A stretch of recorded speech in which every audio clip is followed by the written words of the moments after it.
हाँ दोस्तों, मैं ललित कुमार आप सभी का ललित अकेडमी में स्वागत करता हूँ। आज हम फिर से पुनः आप सबके सामने त्रिकोणमितीय सूत्र लेकर आए हैं। कुछ त्रिकोणमितीय सूत्र के बारे में आपका जिक्र करेंगे आपसे हम चलते हैं अपने टॉपिक पर। जैसे आप लोगों ने सुना कि त्रिकोणमितीय, तो पहली बात तो त्रिकोण जो आपका है, त्रिकोणमिति किससे बना हुआ है? तो त्रिकोणमिति को हम कहते हैं इंग्लिश में ट्रिग्नोमेट्री बोलते हैं। ट्रिग्नोमेट्री, अगर हम देखें ये जो ट्रिग्नोमेट्री शब्द है ये एक ग्रीक शब्द है। ट्रिग्नोमेट्री जो शब्द आपका है ये एक ग्रीक शब्द है और इसको अगर देखते हैं हम तो ये बना है दो शब्दों से, एक ट्रिगोन से बना है और दूसरा बना है आपका मेट्रोन से। एक आपका जो बना है ट्रिगोन से बना है और दूसरा जो शब्द बना है वो किससे बना है? आपका मेट्रोन से बना है। तो जैसे अगर इसको हम देखें हिंदी में लिखते हैं तो हम इस तरह लिखते हैं त्रिकोणमिति, हम इस शब्द से लिखेंगे। तो जैसे लिखा है त्रिकोणमिति लिखा है। अब अगर इसको हम अलग करते हैं तो ये दो शब्द यहाँ पर मिलते हैं हमको, एक मिलेंगे हमें त्रिकोण और दूसरा मिलता है हमें मिति। अगर हम ऐसे नॉर्मली अगर शब्द देखते हैं तो त्रिमित का मतलब होता है विचार या मत आप कह सकते हैं, लेकिन यहाँ पर अगर देखेंगे हम तो त्रिकोण का मतलब यहाँ पर होता है हमारा जो है कि त्रि लिखा है, त्रि माने तीन होता है और कोण का मतलब होता है आपका जो एंगल बनेगा उसमें, तो होगा आपका क्या कि तीन कोणों वाली आकृति, तीन कोणों वाली आकृति, तीन कोणों वाली आपकी क्या होगी? आकृति होगी। यहाँ पर तीन कोणों वाली आकृति होती है। अब मिति का मतलब होता है मापन। मिति का मतलब क्या हो जाएगा? आपका मापन। तो अगर कोई भी आपसे पूछे त्रिकोणमिति क्या है तो आप ऐसे कह सकते हैं कि अगर हम देखें तो त्रिकोण जो शब्द है वो दो शब्दों से बना हुआ है, एक तो आपका त्रिकोण से बना है और दूसरा आपका मिति से बना है। और त्रिकोण का मतलब होता है तीन कोण वाली आकृति और मिति का मतलब होता है मापन। अर्थात आप ऐसे कह सकते हैं कि ऐसी चीजें या ऐसे कोण जिनका हम मापन सुगमतापूर्वक करते हैं। और यहाँ देखते हैं कि अगर ऐसे निकालें हम कि त्रिकोण का मतलब क्या हो जाएगा? त्रिकोणमिति का, त्रिकोणमिति। अब त्रिकोणमिति का अगर एक शब्द में हम अगर बात करें तो हम लिख सकते हैं यहाँ पर त्रिभुज की माप। हम ऐसे लिख सकते हैं कि त्रिभुज की माप। अगर एक शब्द में हम देखें तो हमारा होगा त्रिभुज की माप। त्रिकोणमिति का शाब्दिक एकदम त्रिकोणमिति की माप। तो ऐसे हो जाएगा आपका, ये चीजें हैं। तो आपने जाना कि जो आपकी ट्रिग्नोमेट्री है वो दो शब्दों से बना है, एक तो आपका बना है ट्रिगोन और दूसरा बना है मेट्रोन। और हिंदी में अगर देखते हैं हम तो त्रिकोणमिति है। अब त्रिकोणमिति का आपका क्या है? आपका एक त्रिकोण से है और दूसरा मिति से है। त्रिकोण का मतलब होता है तीन कोणों वाली आकृति, ऐसी आकृति जिसमें कम से कम क्या हो? तीन कोण उपस्थित होने चाहिए। और आप जानते हैं ऐसी आकृति अगर मान लीजिए तीन कोण उपस्थित हैं तो वह एक ही चीज है, या तो आपका क्या होगा? वो त्रिभुज होगा, वो केवल क्या होगा? आपका त्रिभुज होगा। तो अब अगर देखते हैं हम त्रिकोणमिति तो हम इसे कह सकते हैं कि त्रिभुज की माप। त्रिकोणमिति का मतलब क्या हुआ? आपका त्रिभुज की माप। अब अगर हम चलें थोड़ा सा देखें तो हम यहाँ पढ़ेंगे आज त्रिकोणमिति का रेशियो यानी कि अनुपात, त्रिकोणमिति का अनुपात, त्रिकोणमिति का अनुपात। तो आप जानते हैं त्रिकोणमिति में केवल 6 ही रेशियो हैं।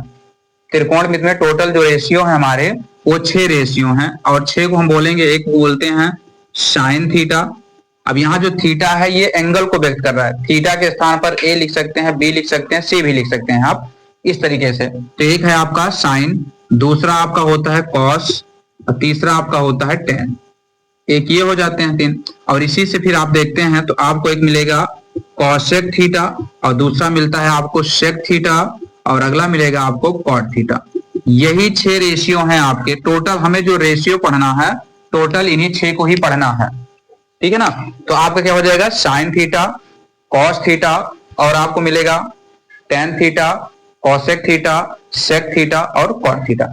6 रेशियो से हमें पूरा त्रिकोणमिति पढ़ना है और इन्हीं 6 से हम क्या करेंगे? आपकी सर्कल लागू करते हैं, आपका एंगल इन्हीं से निकालते हैं।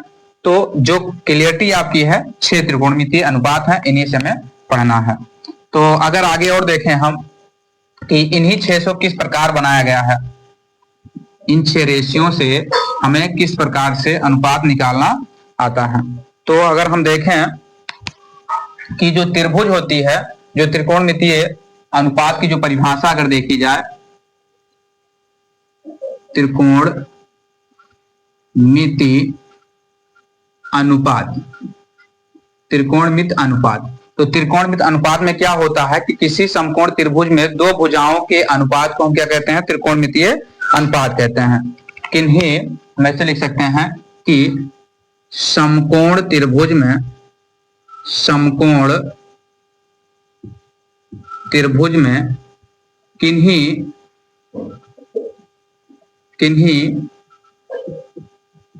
दो भुजाओं, किन्हीं दो भुजाओं के अनुपात को,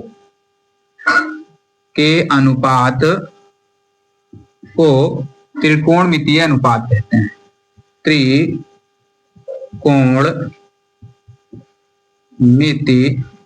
अनुपात कहते हैं, त्रिकोणमिति अनुपात कहते हैं। कोई भी समकोण त्रिभुज हो, अनुपात कहते हैं।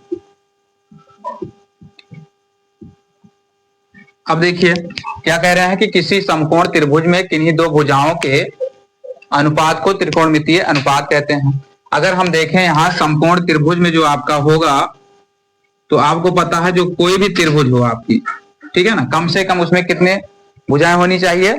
3 भुजाएं। किसी भी त्रिभुज में कम से कम कितनी भुजाएं? 3 भुजाएं। अब आप कह रहे हैं कि समकोण, तो उस त्रिभुज में कम से कम एक कोण आपका 90 अंश का होना अनिवार्य है। उसमें कम से कम एक कोण क्या होगा आपका? 90 अंश होगा। जैसे हमने माना इसमें कि ये हमारा क्या है? 90 अंश का कोण है।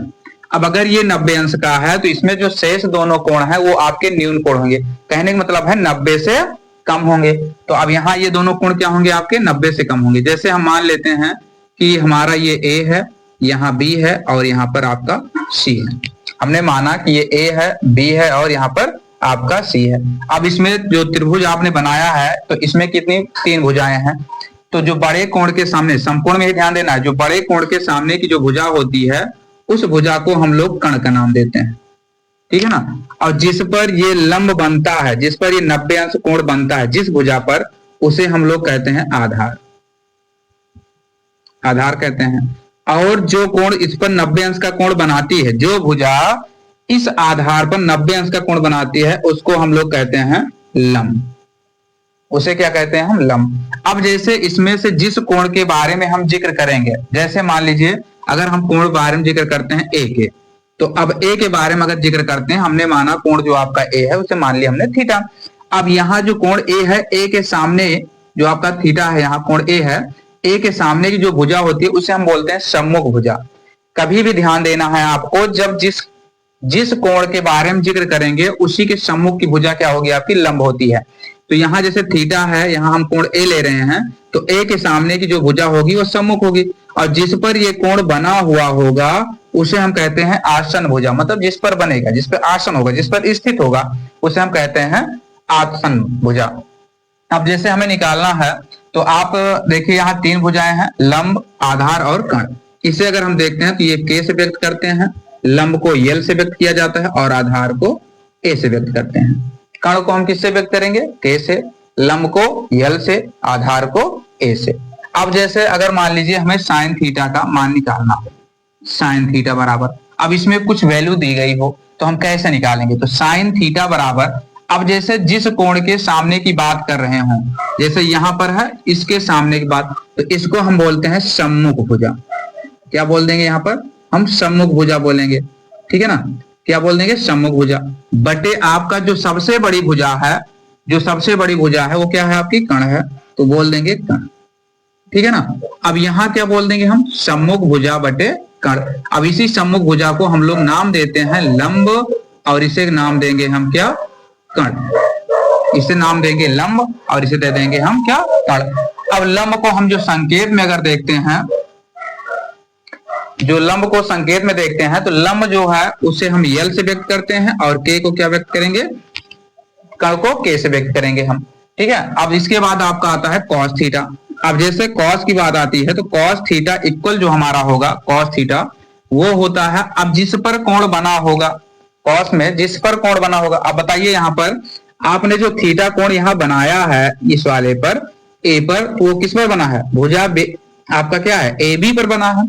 भुजा आपकी AB पर बना है, तो आप क्या लिखेंगे यहाँ पर, आसन्न भुजा। यहाँ पर लिखेंगे हम आसन्न भुजा, तो ये हो जाएगा हमारा आसन्न भुजा। अब ये आसन्न भुजा बटे इसमें से जो सबसे बड़ी भुजा होगी उसको लेंगे हम, बटे क्या हो जाएगा हमारा, कर्ण हो जाएगा। अब आसन्न भुजा जो आपका है उसको हमने क्या माना है, आधार, तो आपका हो जाएगा आधार, आधार बटे आपका क्या हो जाएगा, कर्ण, आधार बटे कर्ण। अब यहां पर आधार को हम मानते हैं ए और कर्ण को मानते हैं हम के। क्या करेंगे हम, आधार को मानेंगे ए से और कर्ण को मानेंगे के से। अब इसके बाद अगर हम देखते हैं तो हमारे पास आता है tan थीटा। अब tan इक्वल जो होगा हमारा यह है tan आपका। अब इसमें जो tan होगा, अब जहां जिस कोण के बारे में बात करेंगे उसके सामने की भुजा क्या हो जाएगी आपकी, लंब, अर्थात कहने का मतलब है सम्मुख भुजा। तो हम यहां रखेंगे क्या, सम्मुख, सम्मुख भुजा। अब बटे आपका क्या हो जाएगा, आसन्न भुजा, आसन्न भुजा। क्योंकि जो आपका tan है वो साइन और कॉस से ही निर्मित होता है। जो tan होता है आपका अनुपात वो साइन और कॉस से ही निर्मित होता है। अब अगर हम देखते हैं यहाँ पर, अगर देखें तो सम्मुख भुजा जो आपकी है, सम्मुख भुजा को हम क्या नाम देंगे, लंब नाम देते हैं। तो हम यहाँ देते हैं लंब, तो ये हो जाएगा हमारा लंब बटे आसन्न भुजा को हम क्या नाम देंगे, आधार दे देते हैं। तो यहाँ हो जाएगा आपका आधार, ये हो जाएगा आपका आधार। अब यहाँ हो जाएगा लंब बटे आधार, और लंब को हम यल से व्यक्त करेंगे और आधार को किससे व्यक्त करते हैं, ए से। लंब को क्या, यल, और आधार को ए से व्यक्त कर देते हैं। अब बात आती है कॉट की। अब इधर से ले लेते हैं हम इस साइड से, तो हमारा आ जाएगा क्या आपका कॉट। कॉट थीटा बराबर होता है, इसी tan को उल्टा कर दीजिए, हमारा क्या हो जाएगा, कॉट बराबर, जो हमारा होगा कॉट बराबर वो होता है आसन्न भुजा बटे लंब। अब यहां देखिए हम यहां साइड में लिख देते हैं, तो हमारा क्या हो जाएगा, कॉट इक्वल, कॉट थीटा बराबर होता है आपका आसन्न भुजा, आसन्न भुजा बटे सम्मुख भुजा, आसन्न भुजा बटे सम्मुख भुजा, आसन। अब यहां हो जाएगा कॉट थीटा बराबर, अब आसन्न भुजा को हमने क्या नाम दिया है, आधार नाम दिया है। आसन्न भुजा को हमने आधार नाम दिया है, तो ये हो जाएगा आपका आधार, और बटे हो जाएगा सम्मुख भुजा को हमने नाम दिया है लंब, और ये हो जाएगा हमारा लंब। ठीक है। अब इसी को हम अंग्रेजी वर्णमाला के अनुसार अगर देखें तो आधार को हमने ए से व्यक्त करते हैं और लंब को हम यल से व्यक्त करते हैं। तो ये हमारा क्या हो जाएगा, ए बटे यल हो जाएगा। हमारा क्या हो जाता है, ये आपका ए बटे यल हो जाता है। तो अगर हम इसे ट्रिक से पढ़ें तो ट्रिक के द्वारा भी पढ़ सकते हैं, लेकिन पहले हम इसको चाहते हैं कि आप लोग इस तरह से कंप्लीट करिए, उसके बाद हम ट्रिक से पढ़ने का प्रयास करते हैं। जिसको नोट करना हो नोट कर लीजिए, क्योंकि हमारा बोर्ड भर चुका है। हमारा बोर्ड छोटा सा है लेकिन फिर भी आपके लिए पर्याप्त है। तो जिसे नोट करना है नोट कीजिए, उसके बाद हम फिर से आपको बताना शुरू करते हैं।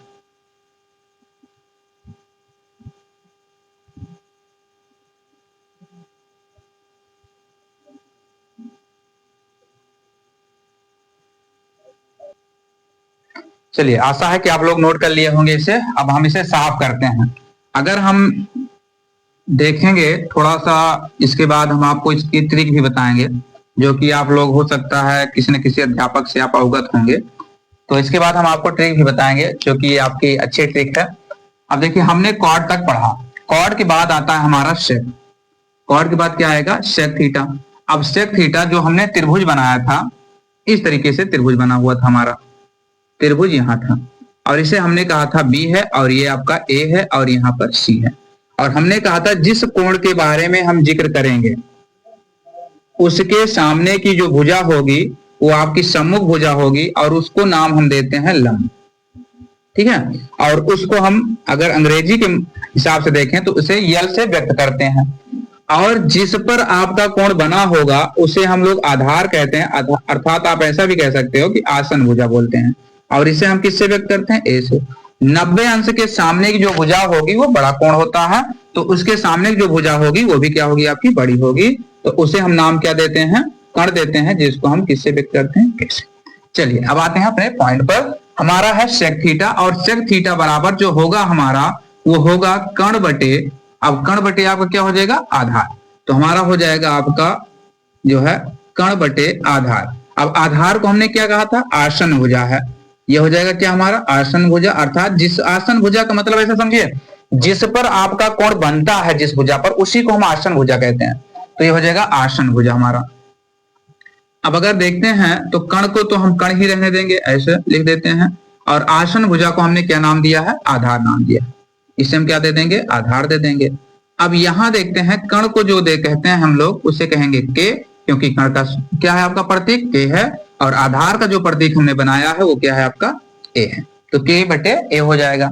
अब इसके बाद आपका आता है कॉसेक थीटा। क्या आएगा आपका, कॉसेक थीटा। अब कॉसेक थीटा बराबर होता है हमारा जो है कण बटे सम्मुख भुजा। क्या हो जाएगी हमारी, कण बटे सम्मुख भुजा। हमारा हो जाएगा सम्मुख भुजा, कण बटे सम्मुख भुजा। अब ये हो जाएगा कण बटे सम्मुख भुजा, तो कण तो आपका कण ही रहने दीजिए, आप ऐसे लिख लीजिए। और उसके बाद सम्मुख भुजा को हम नाम क्या देंगे, लंब। सम्मुख भुजा को हम नाम देते हैं लंब। अब कण को हमने व्यक्त किया के से, और लंब को व्यक्त किया आप किसने, यल से। ठीक है ना, आप किससे व्यक्त करेंगे, के से और यल से। अब जैसे एक चीज और है, इसमें थोड़ा ध्यान देना है। जैसे मान लीजिए आपको भुजा दिखानी है, तो जैसे मान लीजिए आधार है तो आप ऐसे कह सकते हो ए बी भुजा। अब जैसे लंब है तो आप कह सकते हो बीसी भुजा। आपका कण है तो आप कह सकते हो एसी भुजा। ऐसे भी आप व्यक्त कर सकते हैं, कोई दिक्कत नहीं है। अब ये तो हमारा रेशियो हो गया किसके आधार पर, एक समकोण त्रिभुज के आधार पर। और आपको पता है कोई भी आपसे अगर पूछे त्रिकोणमितीय अनुपात क्या है, तो आप ऐसे कहिए कि किसी समकोण त्रिभुज में दो भुजाओं के अनुपात को हम क्या कहते हैं, त्रिकोणमितीय अनुपात कहते हैं। अगर आप देखते हैं तो जो अनुपात है आपका सेक है, और साइन है, सेक है, कॉस है, कॉट है, टेन है, कॉसेक है, जो भी आपका 6 रेशियो है। और छयों में देखिएगा आप तो दो भुजाओं का अनुपात ही है। जैसे कण बटे आधार है, तो देखिए यहाँ पर कण का और आधार का रेशियो निकाला गया है, अनुपात निकाला गया है, आप देखेंगे। अब चलते हैं, आपका एक ट्रिक है इनकी वैल्यू निकालने के लिए, जैसे फिगर में आप कंप्लीट करना है। जैसे आप जानते हैं यल ए एल, ठीक है ना। जैसे आपने क्या पहले पढ़ा, पहले आपने साइन पढ़ा, उसके बाद क्या पढ़ा आपने, कॉस पढ़ा, फिर क्या पढ़ा आपने, टेन पढ़ा। तो अब अगर आप देखते हैं तो साइन में हम यल बटे के लिखते हैं, कॉस में हम ए बटे के लिखते हैं, और टेन में हम लिखते हैं यल बटे ये लिखते हैं। अब देखो इसके अंश पकड़ो, यहाँ पर इसका अंश है यल, इसका अंश है ए, और इसका अंश है यल। तो हमने लिखा यल ए यल। अब इसका हर पकड़ो, ये है के, तो यल के नीचे आप के लिखिए, यहां का भी आपका है के, तो आप के लिखिए, और यहां पर आप ए लिख दिए, ठीक है ना। अब इसको अगर पढ़ते हैं आप तो देखिए क्या लिखा है आपका, लाल लिखा है, यल ए यल लाल। और यहां देखते हैं तो कक्का लिखा है। वैसे अगर कक्का लगाएंगे तो यहाँ ए आना चाहिए, लेकिन इसे कक्का हम बोलते हैं इसे, ठीक है। और वैसे देखिए आम भाषा में अगर देखिए ग्रामीणों में कक्का का मतलब होता है चाचा, एक हिसाब से कक्का का मतलब काका जैसे बोलते हैं ग्रामीण में, तो हम लोग चाचा भी बोलते हैं। तो यहाँ क्या है आपका यल ए यल, यानी लल्ला बटे कक्का। अब देखिए आपको हमने क्या बताया, यल अपान ए, ओ सॉरी यल अपान के। तो यल अपान के जो आपका संकेत है वो साइन का है, अर्थात हम ऐसे कह सकते हैं कि साइन थीटा बराबर यल बटे के, यानी लाल जो आपका लल्ला बटे कक्का है उसी से आप क्या करिए, यल और के को निकाल लीजिए, यल बटे के हो जाता है। अगला देखते हैं अगर हम कॉस थीटा, कॉस थीटा आपका क्या हो जाएगा, ए अपान के, ये हो जाता है आपका ए अपान के, यानी आधार बटे कण। उसके बाद अगर देखते हैं हम टेन को, टेन थीटा बराबर हमारा जो होता है वो यल अपान ए होता है, यल अपान ए। और यल का मतलब हुआ लंब, और ए का मतलब होता है आधार। अब इसी को पलट दीजिए आप। अब देखिए ये आपका हो गया, ये आपका साइन है, ये आपका कॉस है, और ये आपका टेन है। इसी को पलट दीजिए, और जब पलटते हैं तो हमें मिलता है के ए और यल ए यल, यानी कि क्या हुआ, कक्का बटे लाल, ठीक है ना। क्या होता है आपका लल्ला बटे क्या हो जाएगा कक्का। अब यहाँ क्या हुआ, कक्का बटे लाल हो जाता है। अर्थात कहने का मतलब कभी जो है क्या हो जाएगा आपका, लाल ऊपर है, कभी काका नीचे है, कभी काका ऊपर है तो लाल नीचे है, यानी कभी ये पॉजिटिव तो कभी ये निगेटिव। अब आज यहाँ पर ये पॉजिटिव है तो यहाँ पर ये निगेटिव आपके हैं। अब इसे पलट दीजिए। अब देखिए ये आपका है के अपान यल, अर्थात आपके पास 3 रेशियो और हैं, और उन रेशियो को हम बोलते हैं कॉसेक थीटा, उसके बाद हम बोलते हैं सेक थीटा, और एक बोलते हैं हम लोग कॉट थीटा। 3 रेशियो और हैं। तो कॉसेक को हम बोलेंगे के अपान ए, के अपान यल सॉरी, और इसको बोलेंगे सेक को हम के अपान ए, और इसे बोलते हैं हम a/l। अर्थात कहने का मतलब यहाँ पर यह है कि हम यहाँ अगर कॉसेक की बात करते हैं, कॉसेक थीटा की, तो कॉसेक थीटा को हम क्या करें, साइन की वैल्यू को उल्ट दें, यानी k/l यानी कर्ण बटे लंब, यहाँ हो जाएगा कर्ण बटे लंब हो जाता है। और उसके बाद हम देखते हैं सेक थीटा, और सेक को हम अगर देखें तो यही कॉस को उल्टा कर दीजिए, k को ऊपर कर दीजिए और a को नीचे, तो k/a हो जाएगा। और यहाँ अगर कॉट को हम देखते हैं तो हमारा हो जाता है आपका a/l। अब देखिए अगर देखते हैं तो साइन का उल्टा क्या है आपका, कॉसेक है, कॉस का उल्टा सेक है, और टेन का उल्टा क्या है, कॉट है। तो ये आपका आज जो था ये रेशियो था, ये क्या है आपका त्रिकोणमितीय अनुपात है। अब इसके बाद आपको हम बता देते हैं कि इन सब में क्या संबंध है, जैसे साइन का कॉसेक से कैसा संबंध है, कॉस का सेक से कैसा संबंध है, टेन का कॉट से कैसा संबंध है। अब इस प्रकार से हम बता देते हैं। इसमें कुछ फैक्ट हैं, आप लिखना चाहें तो नोट कर लीजिए, नोट करिए जल्दी से, जितना जल्दी हो सके नोट कीजिए, उसके बाद आपको अगला टॉपिक मिलता है तुरंत।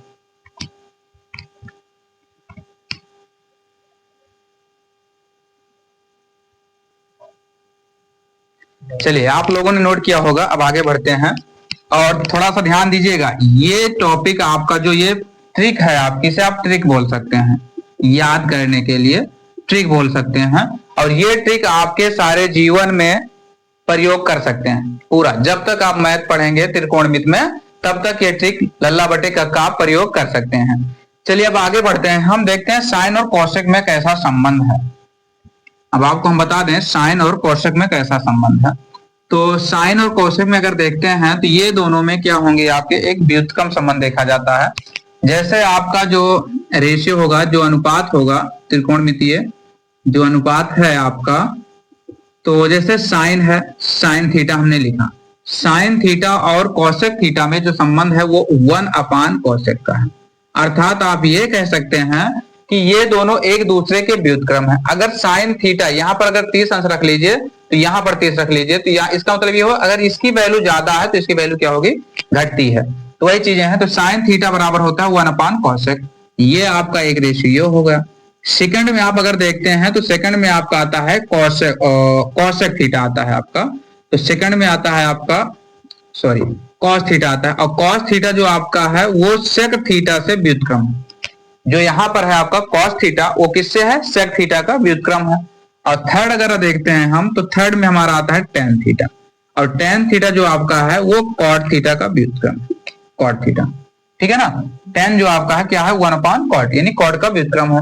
और अगर देखें या हमने एक बात कही थी कि हमने कहा था कि जो टेन की वैल्यू होती है वो साइन और कॉस से निर्मित होती है, तो हम इसको ऐसे भी लिख सकते हैं कि साइन बटे, अर्थात इस तरह लिख लीजिए, यहां लिख देते हैं हम tan theta equal sine theta upon cos theta, आप ऐसे भी लिख सकते हैं। ये तीन आपकी ये हो गया।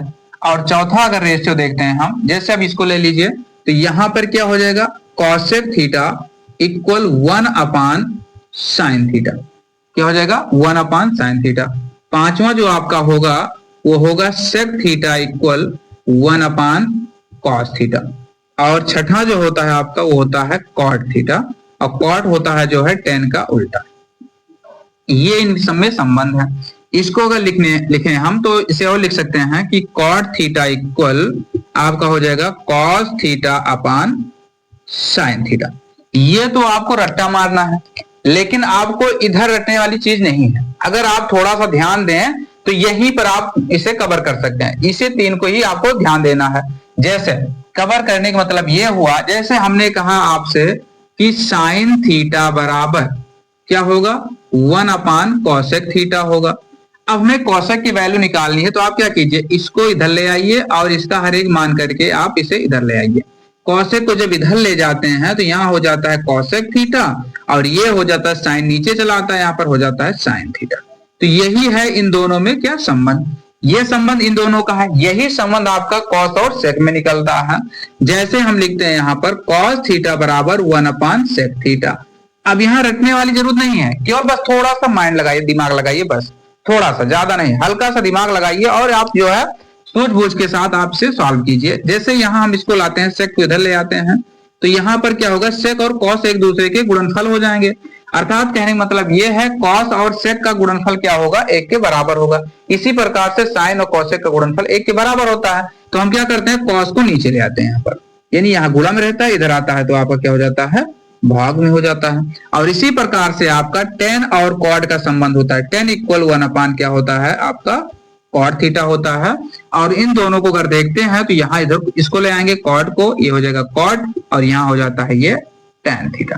तो ये आपका रेशियो है और इसे आपको रटना नहीं है, बिल्कुल नहीं रटिए, केवल बस थोड़ा सा समझिए। आप जो है समझिए टॉपिक को, अगर समझ कर लगाएंगे तो आपका हमेशा काम देगा। लेकिन अगर आप समझते नहीं है तो आपको दिक्कत है, ये भूल सकते हैं आप जो है, क्योंकि आप देखते हैं शॉर्ट सी बात है, कुछ समय तक आप इसे रट के रखे रहते हैं, उसके बाद क्या करते हैं आप भूल जाते हैं। तो प्रयास कीजिए समझने का, जो समझते हैं समझने वाली चीजें जो है काफी समय तक आप उसे रिलीव में रख सकते हैं, अपने दिमाग में रख सकते हैं आप जो है। अब देखिए ये आपका यहाँ पर रेशियो कंप्लीट होता है। अब हम इसके बाद पढ़ेंगे इस पर एक सवाल। अगर हम देखें तो हम क्या करेंगे, इस पर एक सवाल पढ़ लेते हैं। तो थोड़ा जैसे कोई भी मान लीजिए समकोण त्रिभुज है, तो समकोण त्रिभुज से आप एक सवाल लगा लीजिए तो आपको ये टॉपिक कंप्लीट हो जाएगा। इस टॉपिक को आप कंप्लीट कीजिए, उसके बाद हम आपकी चलते हैं कोई एक एनसीईआरटी पैटर्न का कोई एक टॉपिक लाते हैं या क्वेश्चन लेकर आते हैं, उसके बाद हम हल करते हैं।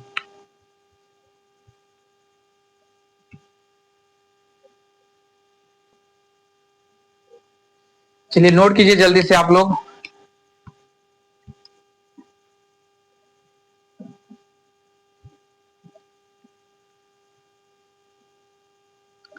आप ध्यान दीजिएगा, sine theta equal 1 cosec theta है, कॉस थीटा इक्वल है 1 सेक थीटा, और यहां देखते हैं हम टेन थीटा बराबर है 1 कॉट, और टेन को ही हम लिख सकते हैं साइन बटे कॉस। हमेशा ध्यान देना है, साइन को टेन में क्या करना है, साइन को ऊपर रखना है, कॉस को नीचे रखना है। और उसके बाद आगे बढ़ते हैं, हम देखते हैं कॉसेक थीटा बराबर हमारा होता है 1 साइन। अर्थात कहने का मतलब है आप क्या कीजिए, इसे ट्रांसफर कर दीजिए, इसको यहाँ कर दीजिए, आपको हो जाएगा 1 साइन। सेक थीटा बराबर होता है 1 कॉस थीटा, और कॉट बराबर होता है 1 टेन। अर्थात हम लिख सकते हैं कॉट थीटा को कॉस बटे साइन, यानी यहाँ कॉट में हम क्या करेंगे, कॉस को ऊपर रखेंगे, साइन को नीचे रखते हैं। अब चलते हैं हम सवाल के पास, देखते हैं सवाल कैसा है हमारा। और आशा करूंगा मैं आप लोग जो है इस सवाल को कंप्लीटेड लगा लेंगे, क्योंकि समथिंग सारी चीजें हमने बता दी है। देखिए जैसे मान लीजिए हमारा कोई सवाल है, जैसे हमने कहा यदि tan थीटा इक्वल 4/3 हो तो अन्य त्रिकोणमितीय अनुपात का मान, अन्य त्रिकोणमिति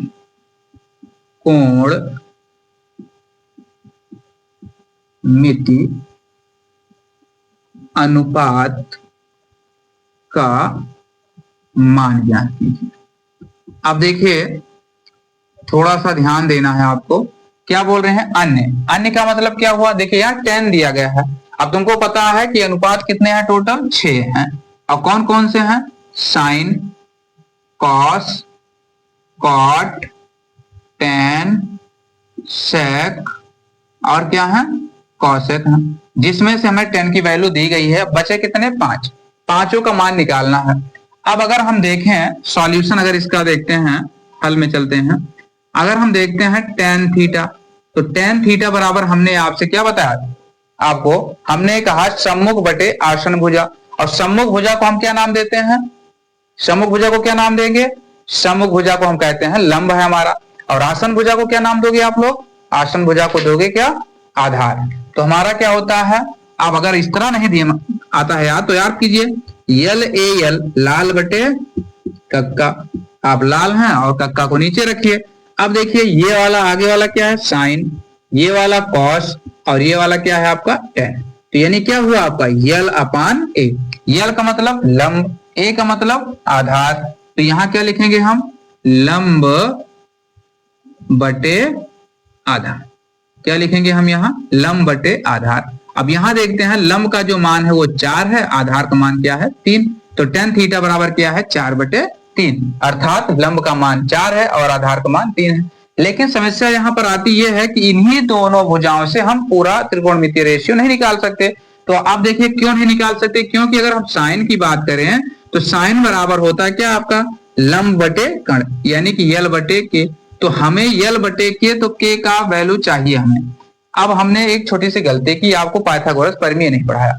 तो पाइथागोरस प्रमेय का मतलब देख लीजिए, इसके बाद जो नेक्स्ट वीडियोस में पाइथागोरस प्रमेय के बारे में हम जिक्र कर देंगे। तो पाइथागोरस प्रमेय क्या कहते हैं? पाइथागोरस प्रमेय कहता है कि किसी समकोण त्रिभुज में कि जो कर्ण का वर्ग होता है वो शेष अन्य दोनों भुजाओं के वर्गों के योगफल के बराबर होता है।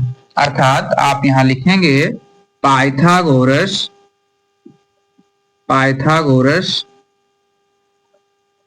प्रमेय।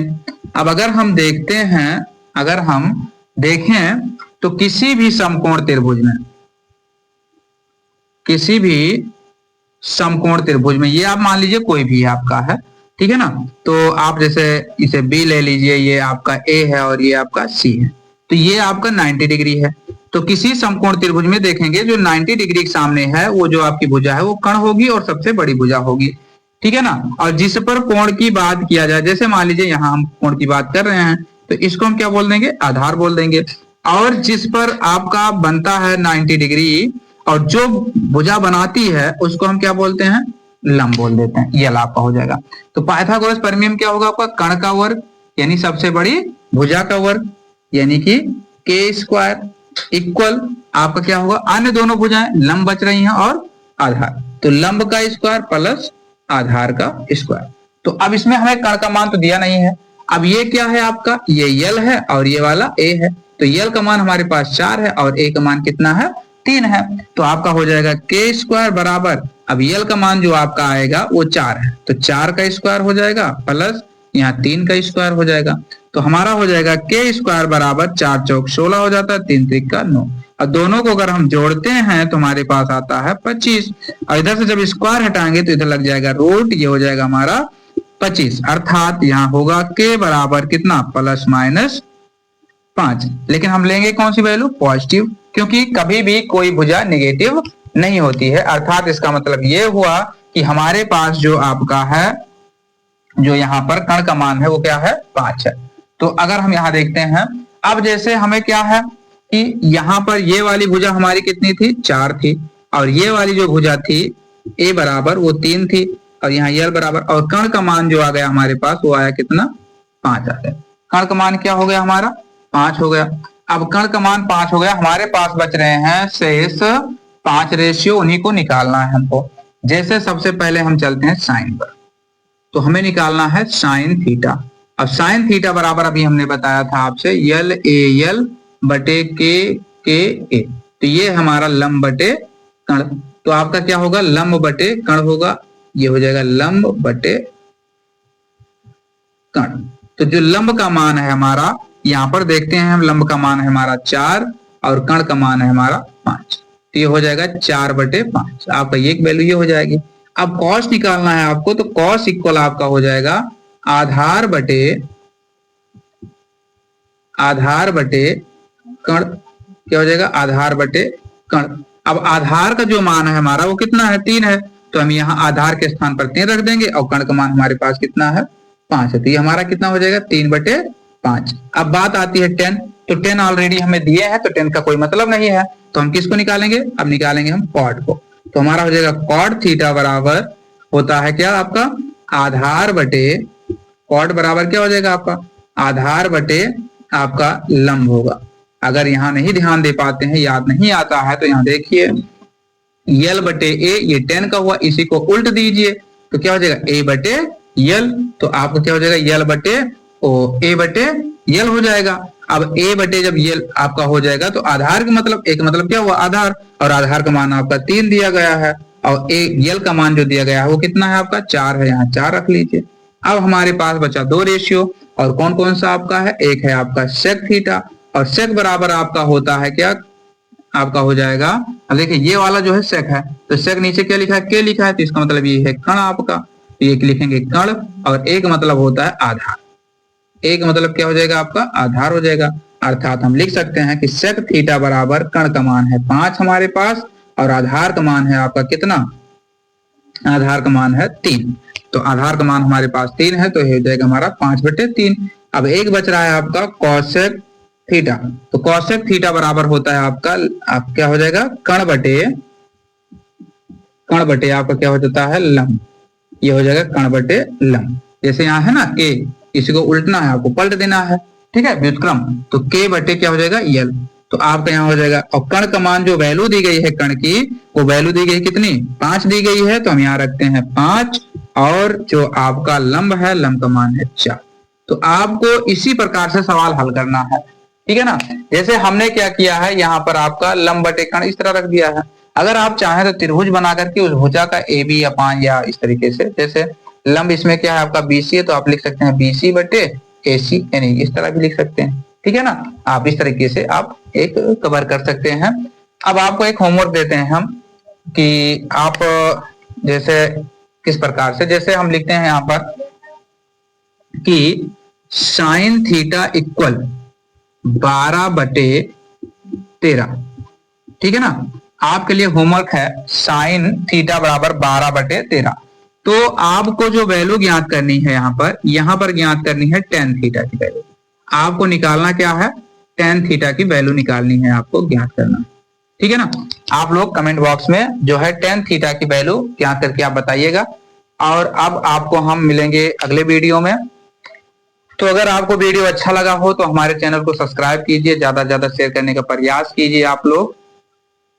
और अब मिलेंगे आपको हम नेक्स्ट वीडियो में। बहुत बहुत धन्यवाद आप लोगों का वॉचिंग करने के लिए।